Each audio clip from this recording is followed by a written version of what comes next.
We'll go ahead and open it up for questions for Deslin. And we'll go to Jonathan Shop first. Go ahead, Jonathan. Hey, Deslin, just a question about the transfer portal. Nothing specific, not asking any specifics, but around your program, is the transfer portal a topic all year? Do you hear it talked about throughout the locker room? Is it not spoken of at all? What kind of topic has the transfer portal been in your program this season? I don't really hear much about the transfer portal, but only thing that I really do hear is just what's going around the ACC, other guys transferring, and thoughts on that. That's all. All right, let's go back to Dan Tortora. Go ahead, Dan. Deslin, just what you can say about, obviously Pitt historically known for what you've been able to do on defense. What you can say about Servastier Dennis and what it's like having him behind you and what he brings to this defensive unit. Servastier, he's just a great player. You can see him what he does on the field. He's great sideline to sideline, but his smarts off the field, being able to get us lined up, be able to make checks and everything he does on the field. He's a great leader. So Servastier is a great player. All right, we'll go next to Christopher Carter. Go ahead, Christopher. Yes, and when I was talking to you back in the cafeteria way before the season started at training camp, you talked about it being a reality that you guys will win the ACC championship and get an opportunity like this. How have you seen you and your teammates, especially the Eagles, the captains, the guys that set the tone? How have you seen them not only accept that success, but move on from that to focus on a game like this?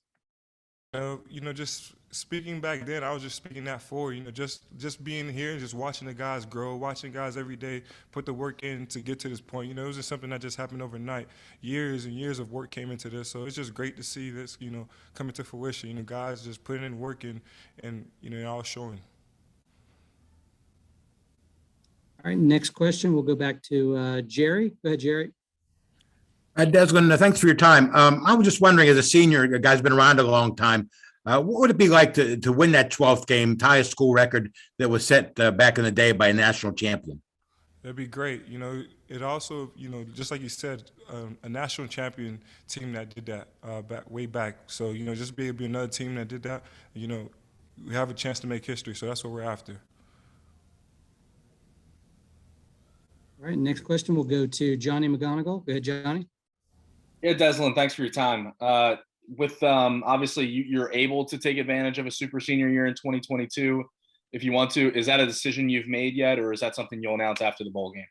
Definitely something I'll announce after the bowl game. Just really focus on this game and what's ahead right now.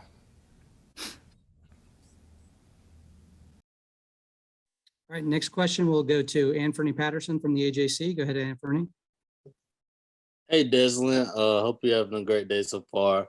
My question more so was, when you look at this Michigan State team and see them on film, what stands out to you when you look at them, and do they compare to any other teams that you played? He's muted.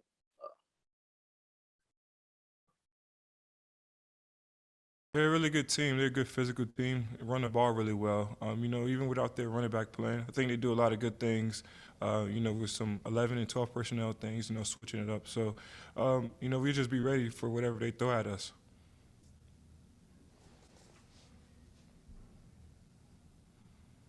All right, we'll take our next question from Chris Solari. Go ahead, Chris. Hey, Deslin, you kind of alluded to Kenneth Walker not being in this game. I wonder, how do you guys as a defense prepare for an unknown when you have someone who had been such an integral part of that offense? What kind of things do you guys kind of do in your preparation to study other backs and study other parts of their game? Well, another thing that comes with that is just the time, time from the last game. A lot of officers got a lot of time to just add new things, put different things. So not preparing for that same players, we also got to prepare for whatever the offense could throw at us. So, just watching what their other running backs have done and more scheme-like things that they have thrown, little things that they've thrown earlier in the season. So we just try to prepare for things at every angle.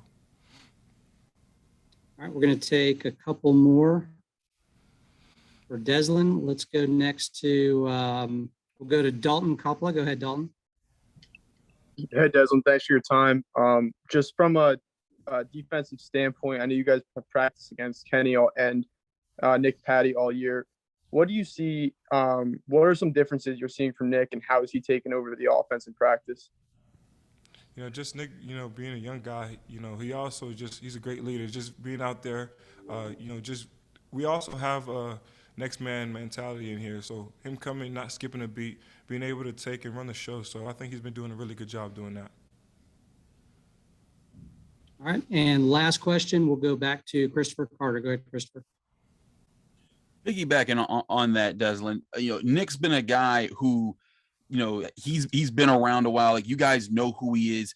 You guys used to, you know, when you were scrimmaging against Kenny Pickett, you guys told us how it was rough facing him when the offense ran it.